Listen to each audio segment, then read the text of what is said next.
Et coucou tout le monde, j'espère que vous allez toutes bien. Du coup aujourd'hui je reviens avec un nouveau format. Normalement je suis très présente sur Instagram, sur Snapchat et sur TikTok. Mais aujourd'hui je me suis dit que pour le thème que j'allais aborder, ça allait être beaucoup plus simple de vous raconter via du coup YouTube, un des réseaux sociaux que j'utilisais avant. Voilà, donc j'ai déjà ma chaîne et tout ça. N'hésitez pas à aller voir mes autres vidéos, vous verrez il y a des choses intéressantes quand même dedans. Donc aujourd'hui, je me suis dit que quand même vous êtes très très nombreuses à me suivre sur les réseaux et à me demander comment s'est passé mon accouchement, ma grossesse et tout ça. Donc je me suis dit que j'allais parler un peu de ça. Donc pour commencer, j'ai appris ma grossesse, c'était le 1er mai, je me rappellerai toute ma vie. Du coup, bah, c'est le jour du muguet pour ceux qui connaissent. Voilà, c'est le jour du bonheur, où on souhaite le bonheur. Et en fait, je me suis réveillée ce jour-là, j'étais pas très très bien, mais enfin voilà, c'était pas non plus ouf. Et en fait, j'avais quand même mal à la poitrine. Et je me suis dit, tu peux pas être enceinte, c'est pas possible, tu fais attention. En plus, j'étais du coup pas avec le père de ma fille, j'étais séparée. Et du coup, je me suis dit, ce n'est pas possible, ça ne peut pas arriver. Et quand même, je me suis dit, tu as quand même des symptômes qui ressemblent à ta première grossesse, parce que pour ceux qui ne savent pas, j'ai eu une première grossesse qui n'a pas abouti. À chaque fois que j'en parle, j'ai les larmes aux yeux, mais bon, voilà. Du coup, elle n'a pas abouti. C'était en novembre 2019. Ça a été très compliqué. C'était une grossesse sous pilule qui n'était pas prévue, mais quand je l'ai su, j'étais forcément aux anges parce que ben, ça faisait plus de 5 ans que j'étais avec le père de ma fille. Et donc, j'étais très heureuse. Mais bon, le destin en a décidé autrement et du coup, la grossesse ne s'est pas terminée. Et à partir de ce moment-là, c'est là qu'on s'est séparés. Ça a été très compliqué pour moi parce que je n'acceptais pas d'avoir perdu cet enfant. Enfin bref, du coup, à ce moment-là, le 1er mai, je me dis, bon, bah, tu vas quand même faire un test. Forcément, les pharmacies sont fermées, on est le 1er mai. Donc, qu'est-ce que je fais? J'ai un test de grossesse qui me reste de 2019. Et je me dis, bon, bah tente-le parce que c'est pas possible que tu sois enceinte. Donc, je fais pipi sur le test, j'attends les 3 minutes en me disant, c'est vraiment juste pour écarter ce truc-là parce que ça ne sera pas ça. Et en regardant le test, aux 3 minutes, je vois mais une très très très très très légère barre. Et en fait, je me dis, bah, il doit être périmé. Ça fait depuis 2019 que je l'ai, il doit plus marcher, le bordel, tu vois. Donc, je me dis, bon, bah, j'en referai un. Et du coup, à ce moment-là, je me dis, bah, quand même, je vais être embêtée. Et du coup, je vais à Action. Je sais pas si c'était ouais, je sais pas si c'était le jour même, je me rappelle plus, mais bref, du coup, je suis allée à Action chercher des tests de grossesse, donc j'ai pris un lot de 2. D'ailleurs, ils ne sont pas chers et c'est super intéressant, franchement, au niveau prix, comparé au Clear Blue. Du coup, j'y suis allée, sauf que après j'ai fait ma journée et je me suis dit, de toute façon, c'était périmé, que c'était pas ça, que je devais être juste patraque, que ça allait mieux. Donc voilà, le soir, je suis sortie avec des amis, je suis rentrée super tard avec une de mes meilleures amies. Je suis rentrée super tard, vers 4 ou 5 heures du matin, et je me suis dit, bon, bah, tant qu'à faire, fais pipi sur le test, mais ne lui dis pas. Et du coup, je fais pipi sur le test, je le mets dans mon pantalon de pyjama, et je vais manger, dormir et tout. Et elle, pendant qu'elle va se mettre en pyjama et faire pipi et tout ça, se laver le visage, se brosser les dents, ben moi j'étais dans ma chambre et je regarde le test et je vois une barre. J'en ai tremblé. J'avais les larmes aux yeux, je commençais à me dire c'est pas possible, c'est pas possible, c'est pas possible et tout. Et du coup, ben, je me suis dit non, c'est sûr que c'est pas ça, ne commence pas à crier victoire et tout. Mais en même temps, je me suis dit, ben, ça peut pas mentir de test. En plus, la barre, elle avait foncé parce que ça faisait plus de 24 heures. Donc la barre, elle avait commencé à bien foncer, enfin plus de 12 heures. Je sais plus, ça faisait 20 heures, je pense. Et ça avait hyper foncé. Et je me suis dit, bon, ben, c'est que la grossesse évolue. Parce que bien sûr, ma hantise, c'était de faire une fausse couche, forcément. Et du coup, bah, à ce moment-là, je me dis, mais comment je vais faire? Première chose dans ma tête, je me dis, je suis séparée de son père. Donc, qu'est-ce que je vais faire? Et bien sûr, l'idée de l'avortement m'est pas venue une seule seconde à l'esprit. Je ne suis pas contre, mais en tout cas, de mon côté, j'ai tellement mal vécu une fausse couche que je ne me permettrai pas de mettre fin à une grossesse, spontanément, je veux dire, enfin voilà, de mon propre gré. Et du coup, à ce moment-là, je me suis dit, bon, allez, essaye de dormir, sauf qu'on devait se réveiller vers 8 heures, puisque ma meilleure amie est maman, et du coup, elle devait aller chercher mon neveu, son fils, vers 9 heures, donc on devait se réveiller vers 8 heures. Et, euh, et du coup, quand on se réveille, je me dis, je peux pas le garder pour moi parce que j'ai pas le papa pour partager ça, je peux pas le dire à ma famille parce que j'ai peur de refaire une fausse couche, je veux attendre de faire la prise de sang pour être sûre et tout ça.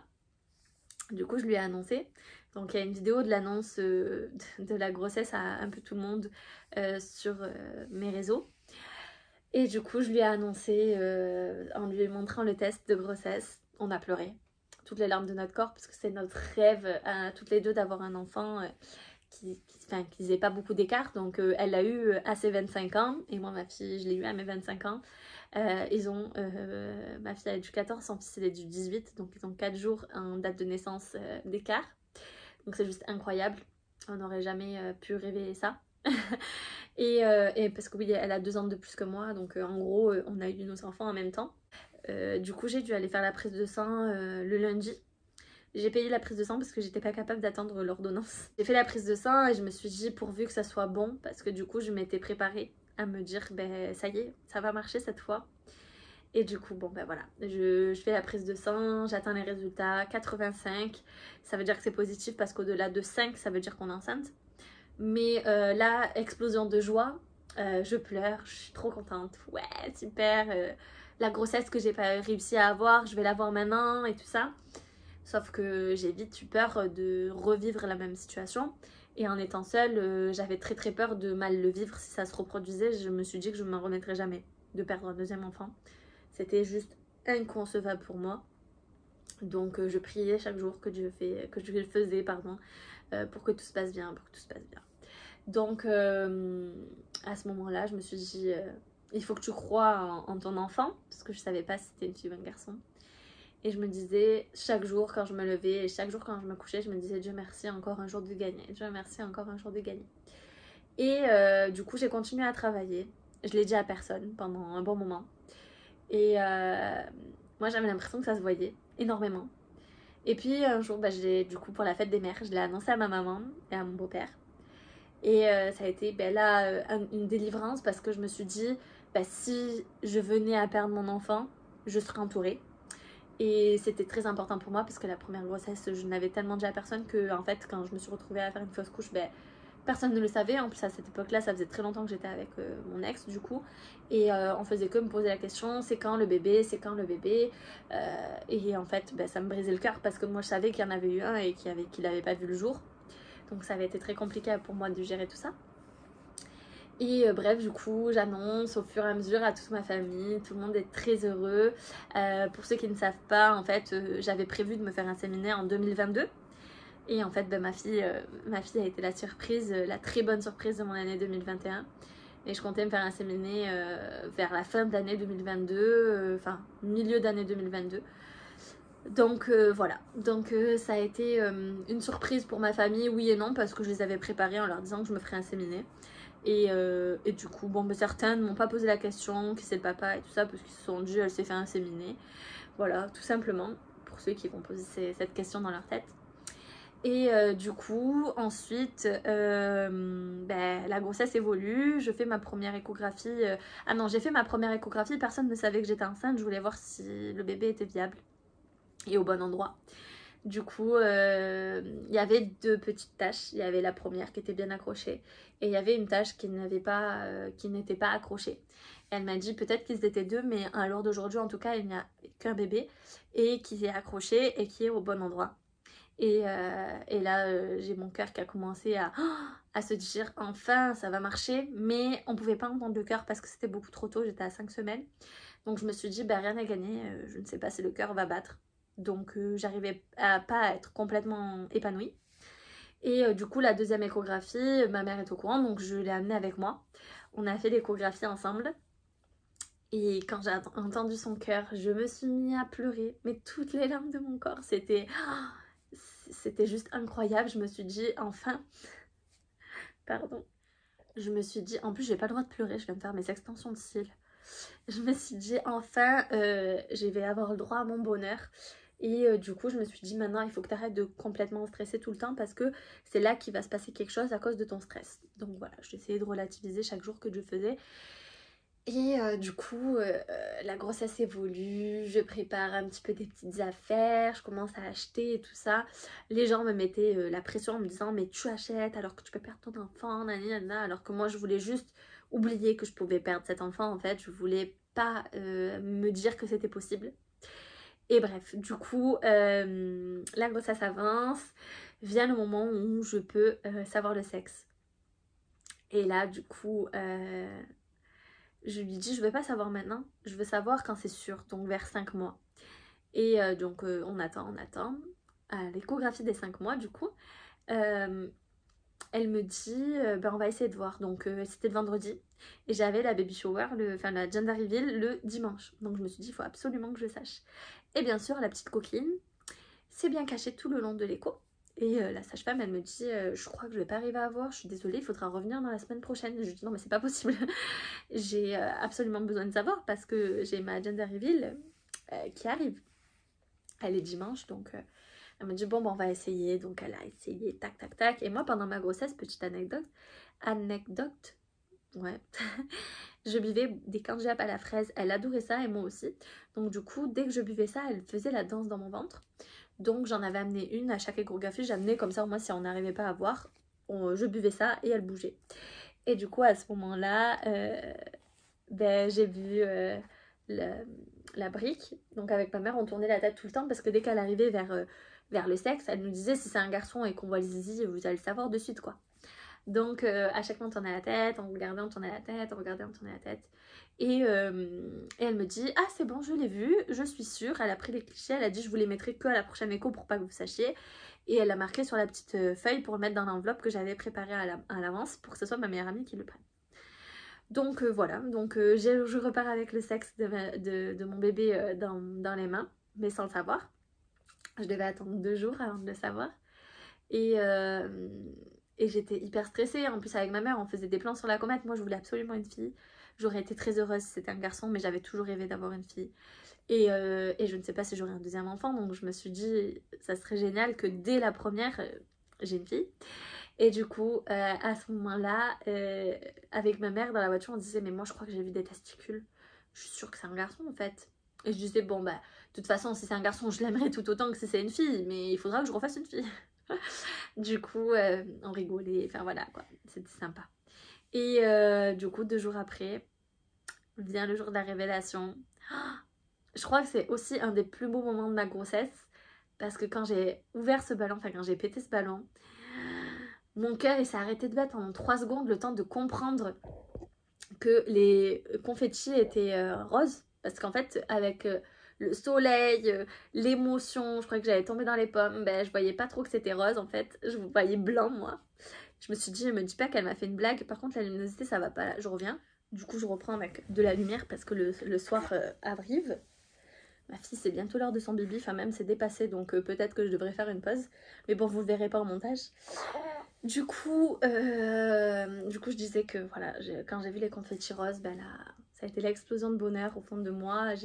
Même, je l'ai extériorisé, hein, j'ai hurlé, j'ai pleuré de joie, j'ai pleuré pendant une semaine en me disant, je vais avoir ma fille, genre le rêve de ma vie, incroyable. Et je suis arrivée très rapidement en fin de grossesse. C'est passé très vite en fait quand j'y repense, même si ça paraissait long.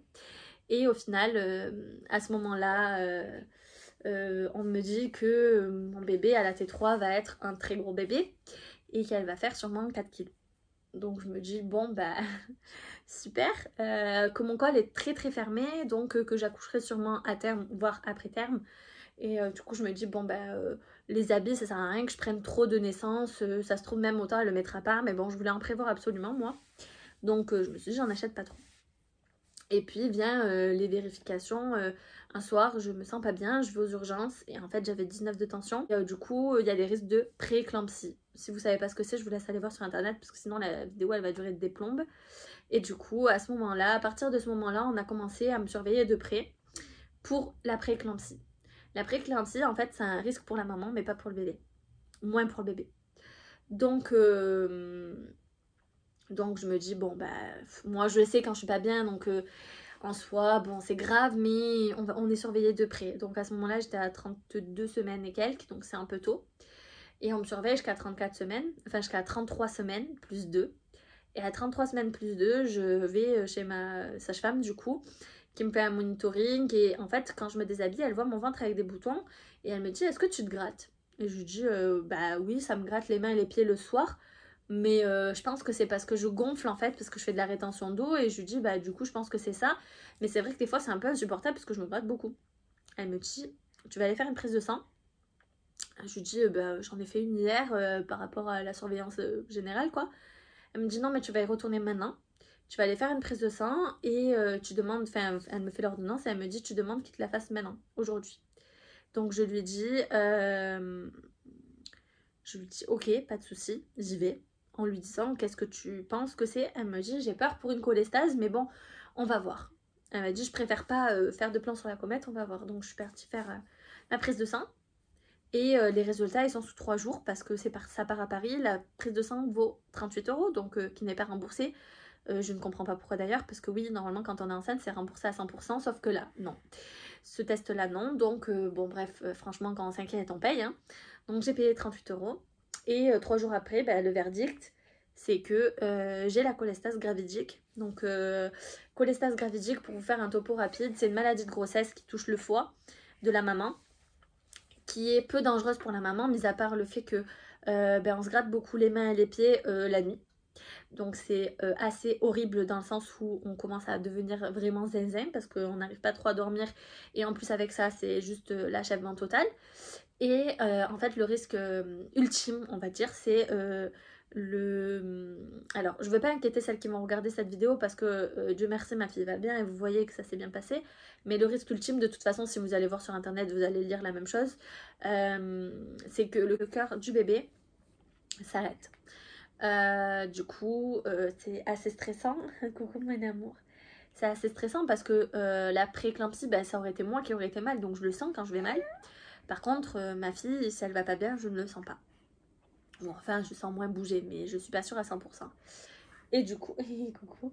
Et du coup, ça a été le moment de stress ultime. À partir de ce moment-là, je n'ai plus profité une seule seconde de ma grossesse parce que j'avais tout le temps peur. Je la faisais tout le temps bouger. J'appuyais tout le temps sur mon ventre en me disant: j'espère qu'elle va bouger parce que si elle bouge, ça veut dire qu'elle est vivante. Et ça a été un stress permanent. Du coup, j'étais à 33 plus 2. On m'a fait des piqûres de corticoïdes. Bon, donc, pour ceux qui ne connaissent pas, pardon, c'est une piqûre dans chaque fesse de la maman à 24 heures d'intervalle pour développer les poumons de bébé avant 34 semaines, voilà, s'il y a une naissance prématurée. Donc j'ai eu le droit à ça et j'allais tous les 2 jours à l'hôpital pour surveillance monitoring parce qu'en plus j'avais des contractions depuis un moment. Il fallait pas qu'elle souffre de ça plus la cholestase. Donc voilà, j'avais des surveillances très régulières. et du coup c'était un petit peu insupportable parce que j'avais l'impression de tout le temps être à l'hôpital. Donc pendant ma grossesse, j'ai été hospitalisée une première fois par rapport à la cholestase parce que mon taux avait augmenté et du coup il fallait que je sois sous traitement. Malgré le traitement, j'ai continué à augmenter, donc on m'a hospitalisée. Et quand on m'a hospitalisée, on m'a surveillée de près, des monitorings très réguliers. Tout allait bien. Enfin, tout allait bien sur mes monitos, donc parfait. Arrivé le 25 novembre, donc le jour de mes 25 ans, j'étais à l'hôpital. Et je me suis dit: bon, bah tout va bien, je vais pouvoir sortir, rentrer chez moi. Ça faisait déjà une semaine que j'étais hospitalisée, j'avais l'impression que c'était le bout du monde. Et en fait, plusieurs jours, j'avais eu des crises de genre tachycardie, on va dire. Et j'étais pas bien. Et du coup, là, la gynéco vient et me dit: bon, plusieurs fois, vous avez eu des crises de tachycardie. Si à un moment donné, ça va pas, vous nous sonnez. J'aimerais bien vous garder jusqu'à la fin de l'après-midi. Après, vous sortirez chez vous. Mais au moins jusqu'à la fin de l'après-midi. Et si vous avez une crise, au moins, ben, on pourra faire un électrocardiogramme. Donc, je lui ai dit: ok, en général, j'en ai une par jour, donc ça devrait le faire. Donc je vais me préparer toute trop excitée de me dire: j'ai mes 25 ans, ce soir je vais rentrer chez moi, je vais pouvoir fêter avec ma famille. Et en fait, une fois que j'ai fini ma douche et tout ça, je m'habille, je commence à me dire: je vais me maquiller pour sortir. Et là je sens que je commence à avoir le cœur qui s'emballe. Donc j'appuie sur la sonnette d'urgence. Je vais vous raconter ce dont je me rappelle parce que ça a été très flou. Je me suis assise et à ce moment-là, j'ai mes collègues qui sont arrivés super vite, qui m'ont portée pour me mettre dans le lit. me faire l'électrocardiogramme, sauf que en fait je n'arrivais plus à respirer, mon cœur s'emballait. Elle m'a mis le brassard, vous savez, pour la tension et pour regarder le pouls. Et mon pouls montait, montait, montait, 160, 170, 180, 185. Et moi je disais je vais mourir, surveiller ma fille, je vais mourir. Et ça a été une sensation assez horrible parce que en fait j'avais l'impression que j'allais perdre ma fille ou alors que moi j'allais mourir et que j'allais jamais la voir.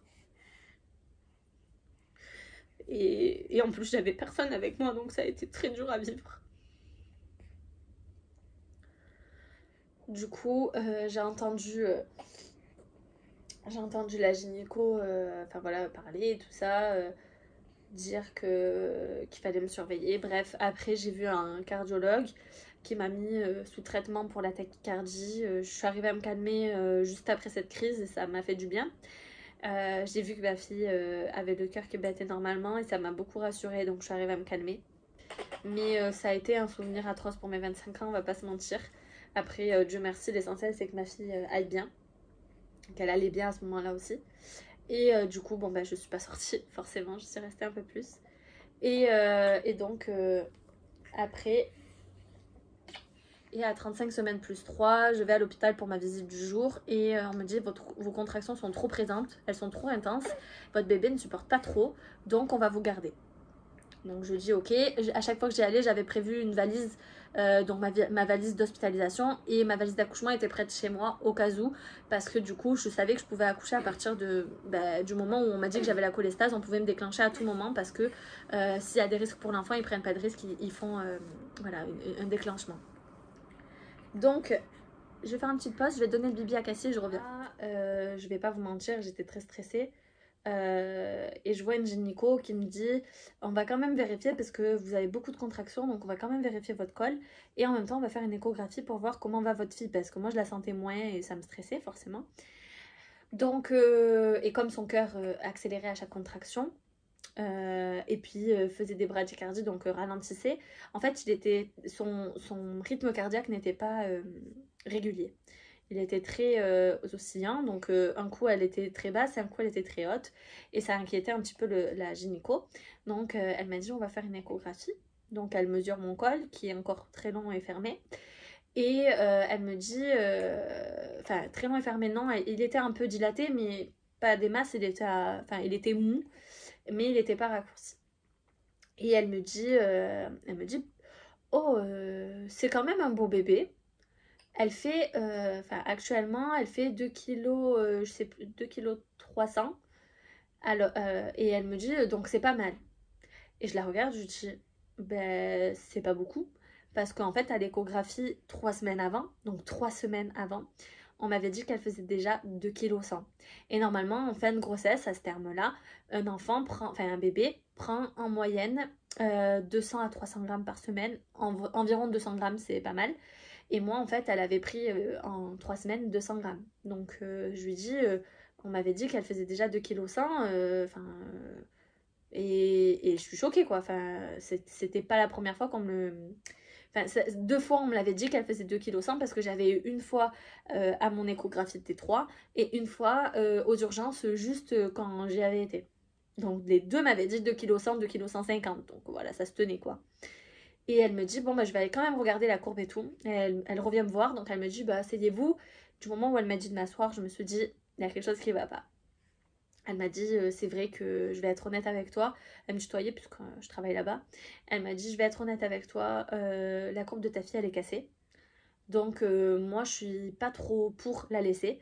De toute façon, parce que moi, je souffrais. Là, j'avais été voir, du coup, mes collègues parce que, en fait, je dormais plus, je mangeais plus, je ne faisais que vomir.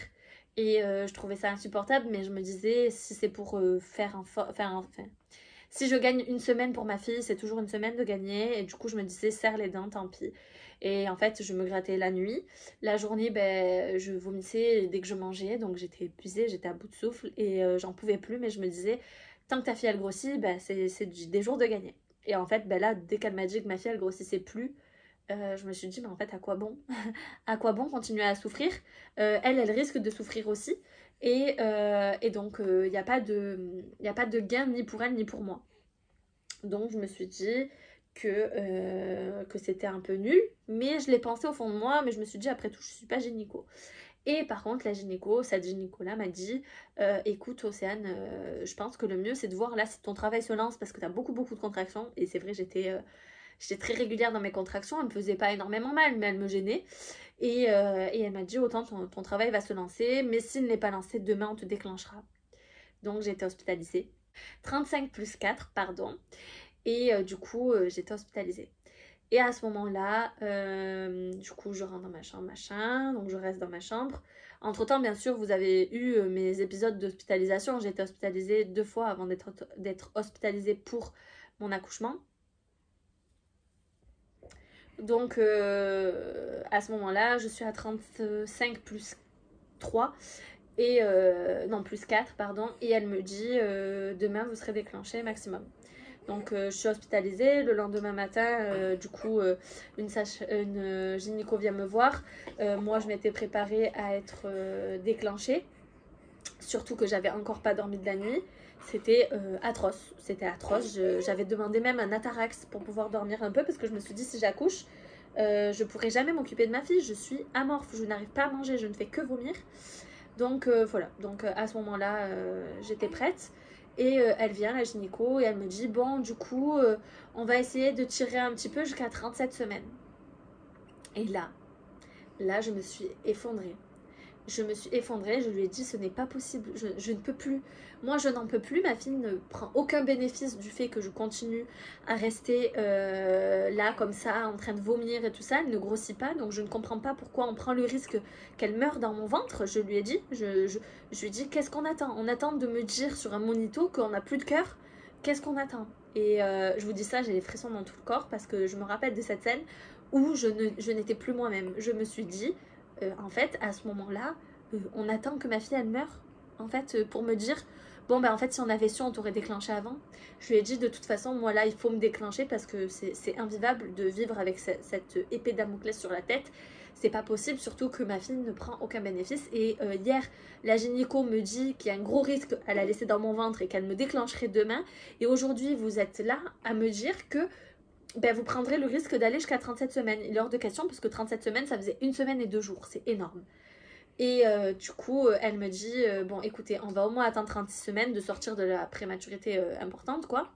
Et le dimanche, donc j'étais à 36 semaines le dimanche, elle me dit, on vous déclenchera.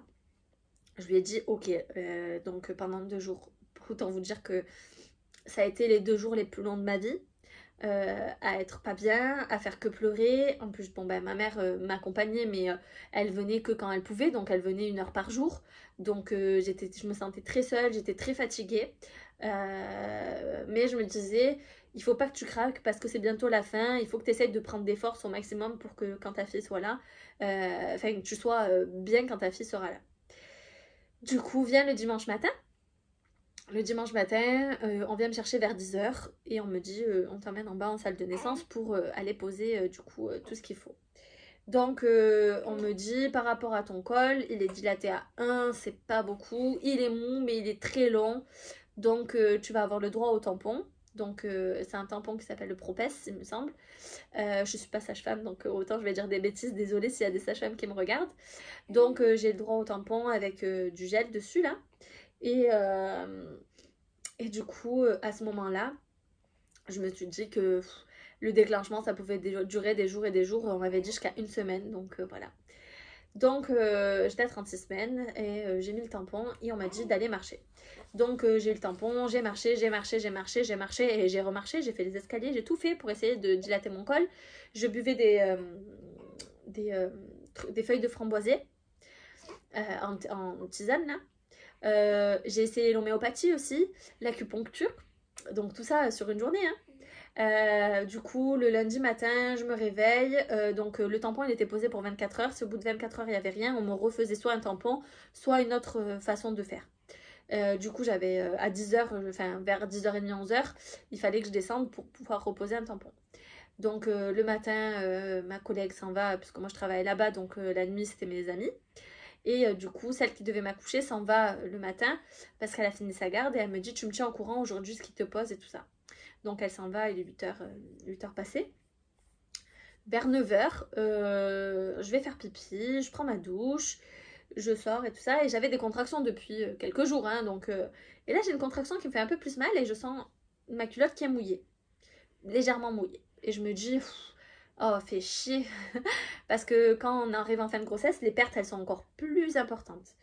Donc je me suis dit, franchement, les pertes comme ça, c'est un peu insupportable, quoi. Mais bon, je me suis dit, c'est pas grave, allez, je vais me changer le protège-slip. Donc j'ai fait, je vais dans la salle de bain, je reviens. Je me dis quand même, enfin, d'habitude, ça fait un peu épais. Et là, ça faisait très liquide. Je dis, bon. Oh. Je me dis, bon, c'est pas grave, on verra. Donc je retourne, enfin je change mon protège-slip, je retourne dans la chambre, je sors de la salle de bain, j'ai une deuxième contraction, hop, encore un petit peu mouillée. Là je me dis, oh quand même, c'est bon, je vais pas me changer toutes les 10 minutes quoi. Et j'ai pas le temps d'arriver jusqu'aux toilettes pour me changer à nouveau, que j'ai une troisième contraction, et là, par contre, ça me tache un petit peu le pantalon. Enfin j'avais un leggings quoi, gris, et j'ai une tache comme ça quoi. Je me dis peut-être que j'ai fissuré. Donc je sonne, j'ai la sage-femme qui répond et je lui dis je crois que j'ai fissuré la poche des os. Elle me dit pourquoi vous avez du liquide. Je dis oui, en fait ça fait sur 3 contractions. À chaque contraction je perds du liquide. Et elle me dit c'est pas du sang. Je dis non, il n'y a pas de sang, heureusement parce que je serais venue en courant, mais par contre je perds du liquide. Elle me dit ok, je vais venir voir. Donc elle arrive, elle met des carrés bleus là pour éviter que ça trempe tout le lit. Et je vais pour m'asseoir et à ce moment-là, plaf la poche des os qui coule, mais qui s'arrête pas de couler. Franchement, c'était une sensation horrible, je déteste. Donc voilà, là, j'ai perdu les os dans la matinée, donc vers 10h. Donc du coup, ce qui veut dire que j'avais pas besoin de repasser en bas pour mettre notre tampon ou un autre déclenchement quelconque qu'il soit. Donc à ce moment-là, elle me dit, je vais quand même regarder le col et je t'ai dilaté à 2. Donc elle me dit, maintenant le travail il va se lancer et dans maximum 48 heures, t'auras ta fille. Donc là ça a commencé à être un petit peu réel, donc j'ai quand même prévenu ma mère que j'avais perdu les os. Mais son père et mon ex-belle-famille. Et à ce moment-là, du coup, je me suis dit, c'est réel. Et j'avais pas trop mal parce que j'avais des contractions dans mon ventre. Donc j'avais mal sur les contractions, mais c'était pas non plus ouf. Et du coup, je lui dis par contre, la péridurale, c'est à partir de combien? Elle me dit à partir de 3 pour un déclenchement parce que c'est très douloureux. Je dis merci, super. Et là, donc je commence à avoir des contractions régulières, je marche avec une protection parce que bien sûr, le liquide amniotique continue de couler jusqu'à perpète.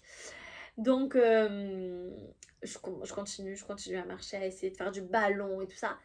Et vers 14h30, ma mère finissait le travail à 15h. Et vers 14h30, je commençais à avoir des contractions horribles dans les reins. Et du moment où j'ai commencé à avoir des contractions dans les reins, je me suis dit, je vais crever. Alors au début, c'était des contractions dans les reins où je faisais ah comme ça. Et après, je commençais à dire, oh punaise. Je disais pas punaise, hein. Je disais, oh punaise, ça va pas le faire. Et du coup, j'ai appelé ma collègue qui devait m'accoucher. Je lui ai dit, j'ai des contractions, j'ai perdu les os, machin. Je suis dilatée à 2. Elle me dit, ok, fais du ballon, fais la douche et tout ça pour essayer au maximum de patienter pour avoir la péri. Et du coup, ok, machin, je fais du ballon et tout ça, je force le plus possible sur le ballon, tac, tac, tac, tac, tac, tac. Je me dis, il faut qu'il s'ouvre ce col pour que j'ai la péri parce que je vais pas tenir longtemps. Et en plus, je mangeais plus rien depuis une semaine, donc je n'avais pas dormi et mangé depuis une semaine, donc c'était un calvaire. Et à un moment donné, ma mère elle arrive et là je commençais à avoir très très mal quand ma mère, juste au moment où ma mère est arrivée, c'était les contractions où je commençais à souffrir énormément, ça montait jusqu'à dans le haut de mon dos. Donc ma mère arrive, elle me dit allez souffle, souffle, machin, elle me soutient, heureusement qu'elle a été là d'ailleurs. Sauf que j'avais tellement mal que la douleur m'a fait vomir. Parce que j'avais essayé de me forcer à manger le midi en me disant tu vas accoucher donc il faut que tu prennes des forces. J'ai tout vomi. Et à ce moment-là, j'ai dit à la sage-femme il faut absolument que j'ai la péridurale parce que là je vais péter les plombs. Elle me dit je vais regarder ton col et j'étais à 3, même presque 3,5.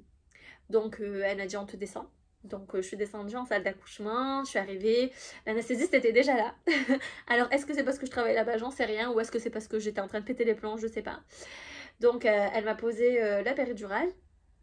D'ailleurs félicitations à celle qui accouche sans péridurale. Donc du coup ils m'ont posé la péridurale, franchement je n'ai absolument rien senti. Heureusement que c'était entre 2 contractions. Et une fois que j'ai eu la péridurale posée, au bout de 5 minutes, ça a été c'est trop bien. J'avais plus mal. Par contre, du coup, j'avais plus de contractions. Donc je regardais le monito, je me disais mais j'ai plus de contractions, genre elle va jamais sortir cette petite. Donc ça a duré, le travail, donc ça c'était le lundi, hein. Ça a duré, ça a duré. Du coup ma collègue arrive vers 16-17 heures. Elle me dit on sait jamais au cas où t'accouches. Donc elle travaillait le soir normalement, donc elle est venue un peu en avance. Elle a regardé mon col, il était quand même dilaté à 5. Donc elle m'a dit c'est vraiment pas mal. Enfin vers 20 heures il était dilaté à 5 je pense, je sais plus exactement. Mais bon du coup c'est vraiment pas mal parce que j'avais une contraction toutes les 7 minutes. Donc c'est vraiment mais rikiki.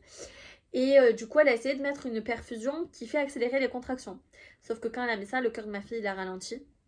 Et elle m'a dit ta fille elle supporte pas donc je peux pas accélérer le travail. Donc elle l'a arrêté. À un moment donné, je sais plus quelle heure c'était, mais c'était la nuit. On est passé au 14 décembre. À ce moment-là, je commençais à être très fatiguée parce que ça faisait une semaine passée que j'avais pas dormi. J'avais pas beaucoup de force. Bon, là, la péri me permettait d'être assez tranquille, mais je me disais, il va falloir qu'à un moment donné, je pousse.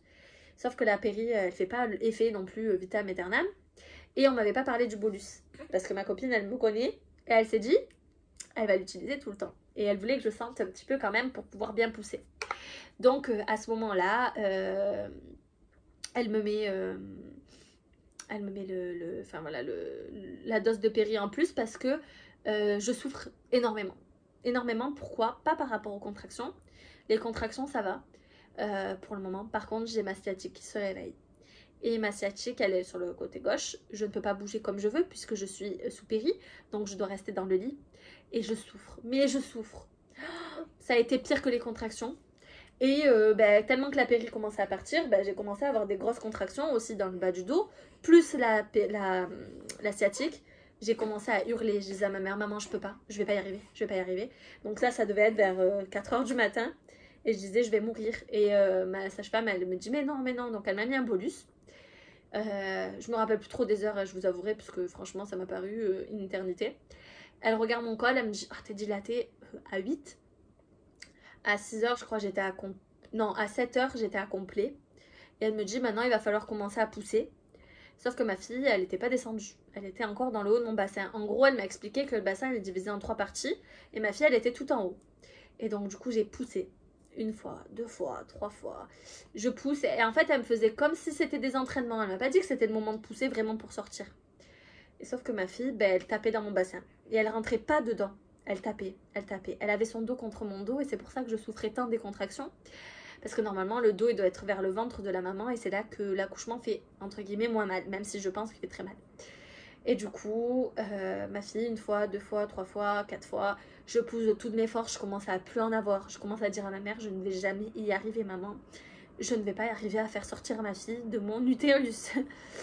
J'en rigole, mais en vrai, je n'en rigolais pas du tout à ce moment-là. Et ma mère, elle me dit, mais si tu vas y arriver, Océane, t'inquiète pas. Et donc là, à ce moment-là, elle commence à me dire, bon, je vais essayer d'aider ta fille, je vais la retourner. Donc elle met sa main, elle retourne ma fille une première fois. Ça fait très mal, très très mal, même sous péri, ça fait très très mal. Ma fille ne veut pas, donc elle se remet. Ma collègue y retourne une deuxième fois, donc j'ai très très mal une deuxième fois. Ma mère ne sentait plus sa main. Elle me retourne ma fille une deuxième fois, ma fille se remet. Donc elle était tue comme sa mère. Et à ce moment-là, je me dis, non mais là c'est pas possible, il faut la sortir. Si vous voulez, faites-moi une césarienne, mais il faut la sortir, je ne vais plus y arriver.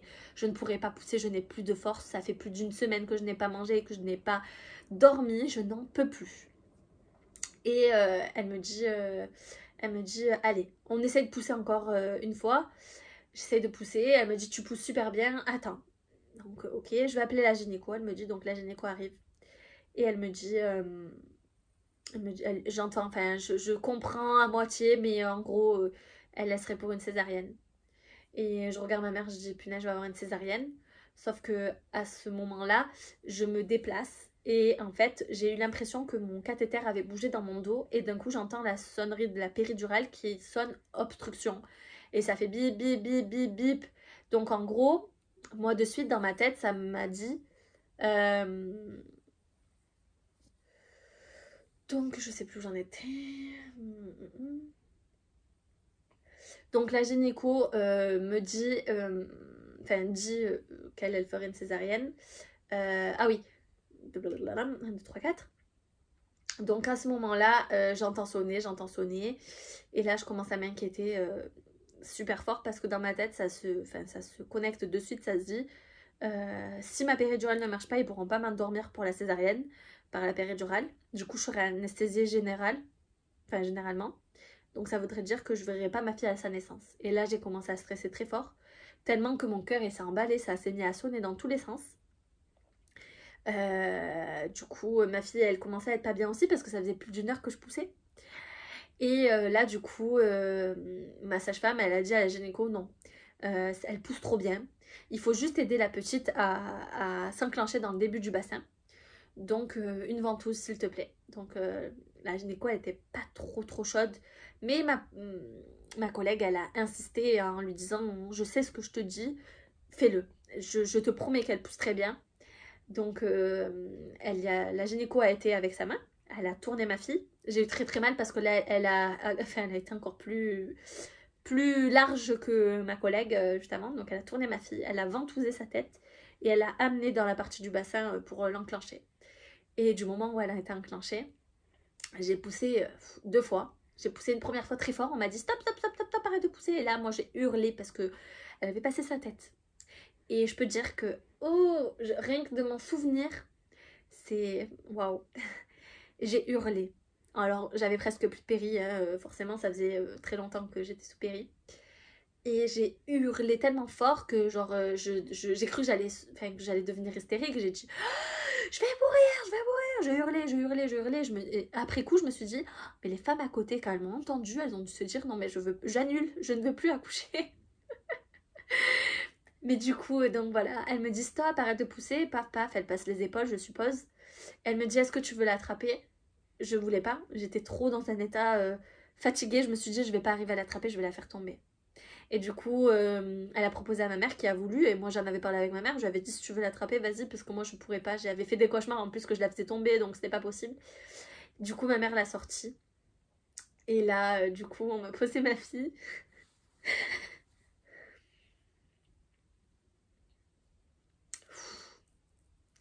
Elle était trop mignonne. Elle était un peu bleue parce qu'elle avait 2 tours de cordon, mais elle était trop belle. Elle a pleuré un peu.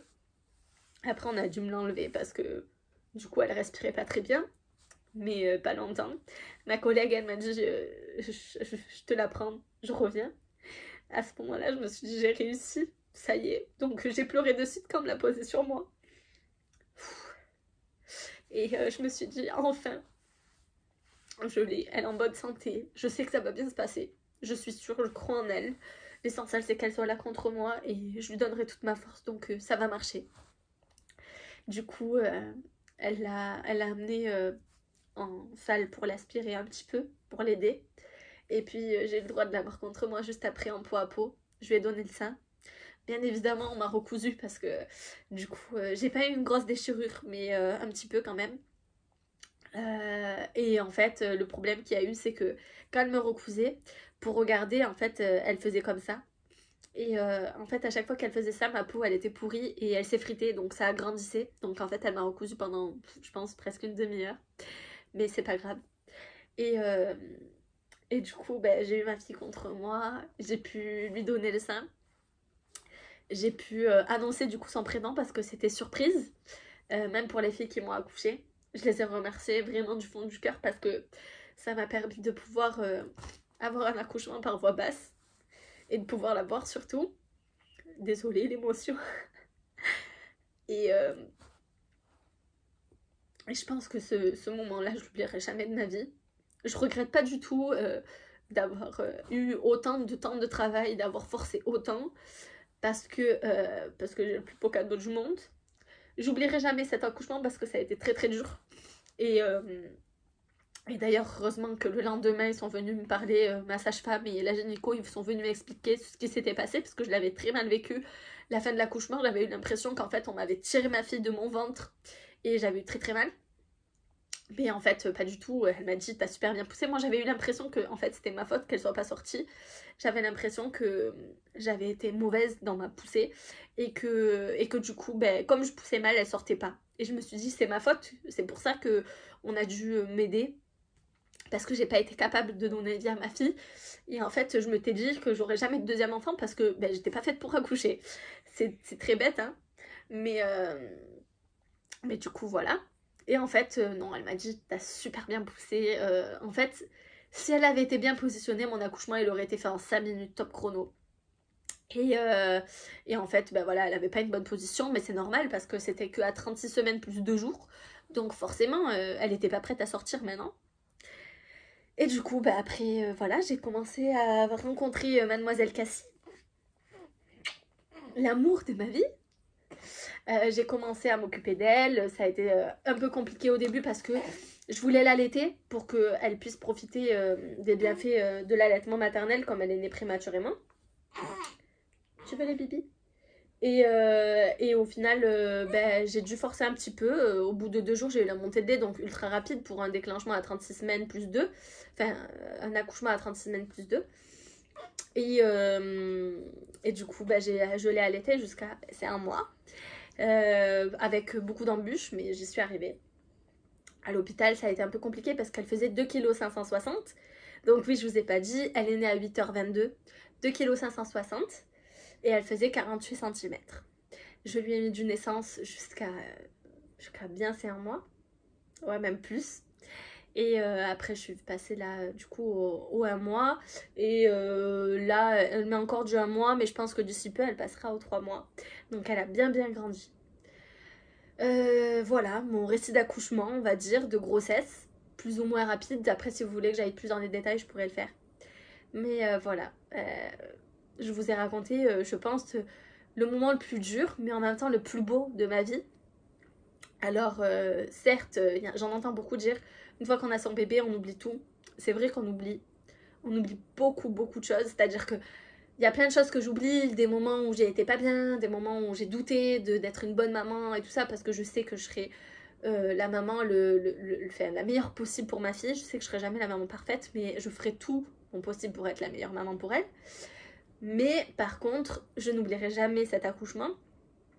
Je relativise.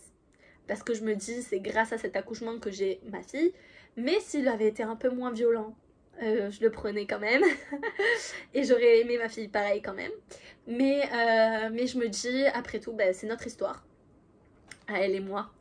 Et je l'ai partagée avec des personnes que j'aime beaucoup.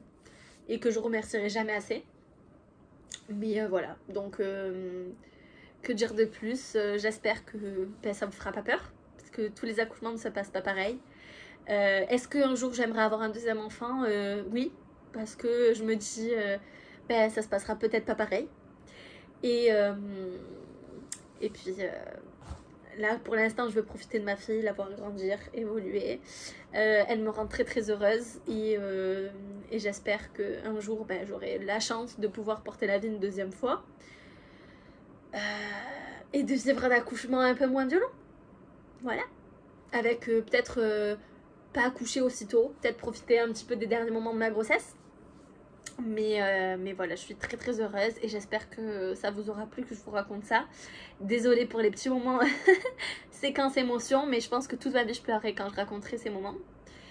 Et voilà, j'espère que vos rencontres avec vos bébés se sont bien passées, n'hésitez pas à m'en parler. Et je vous embrasse très fort, ça me fait plaisir de partager tout ça avec vous. Et de toute façon, je partagerai encore beaucoup de choses tant que je peux.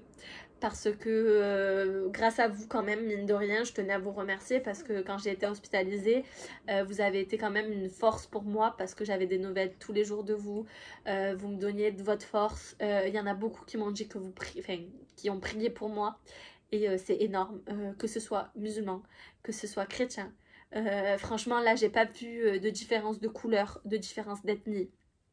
Ça a été juste magique d'avoir cette solidarité et j'ai eu beaucoup de témoignages de personnes qui avaient accouché plus tôt, de personnes qui avaient eu des bébés, qui avaient dû avoir des aides respiratoires et tout ça. Moi, Dieu merci, ma fille, eh ben, elle est née un peu avant, mais elle a été en très bonne santé. J'espère que ça dure toute sa vie. Mais voilà, du coup, vous avez été un soutien hyper important à votre échelle. Vous vous rendez pas compte, mais ça a été essentiel pour moi. Et du coup, ben voilà, ma manière de de vous remercier, c'est de vous raconter tout ça et de vous partager un petit peu de ma vie. Même si certaines ne comprennent pas pourquoi je partage ma vie, ça me permet d'échanger avec des personnes. Et depuis que j'ai parlé de la cholestase, j'ai beaucoup de jeunes femmes, enfin de femmes ou de futures mamans en tout cas, qui sont venues me remercier et qui m'ont dit que grâce à moi, elles avaient pu prendre à temps leur maladie de grossesse et qu'elles étaient super surveillées et que du coup leur bébé allait bien. Et ça, c'est la plus belle récompense parce que mon but, c'est que ça soit connu. Parce qu'au final, ben, c'est un peu...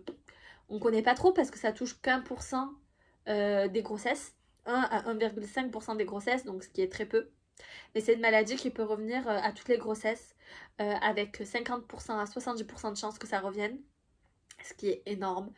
Et du coup, je me dis peut-être qu'une deuxième grossesse, je l'aurai.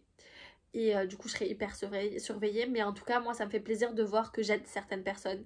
Et le fait d'être maman solo aussi, ça aide beaucoup de personnes. Je dis pas que je suis une meilleure maman qu'une maman qui a quelqu'un avec. Par contre, c'est vrai que par moment, c'est compliqué parce qu'on aimerait bien passer le relais. Et parfois, il y a des mamans qui ont les papas et elles peuvent pas passer le relais, ça j'en suis bien consciente. Mais c'est vrai que des fois c'est compliqué et je sais qu'en étant maman solo, heureusement que j'ai ma famille avec moi qui est très présente et ma belle famille aussi, enfin mon ex-belle famille. Et du coup, bah, des fois, j'ai des mamans autour de moi qui sont futures mamans solo ou mamans solo, qui n'ont pas leur famille malheureusement, qui sont vraiment toutes seules et qui ont une forme de soutien de ma part. Voilà, quand elles ont des questions, quand elles ont besoin d'un peu vider leur sac et tout ça, elles viennent me parler. Et j'essaye de répondre à ces mamans parce que je pense que c'est essentiel de pouvoir répondre présent à quelqu'un qui a besoin, dans n'importe quelle situation d'ailleurs. Autant pour ça, autant pour les gens qui n'ont pas d'argent. Mais enfin voilà. Bref, je continuerai à parler pendant des heures, mais la vidéo va être beaucoup trop longue. Donc je vais vous laisser. Je vous embrasse très très fort et à bientôt pour de nouvelles aventures.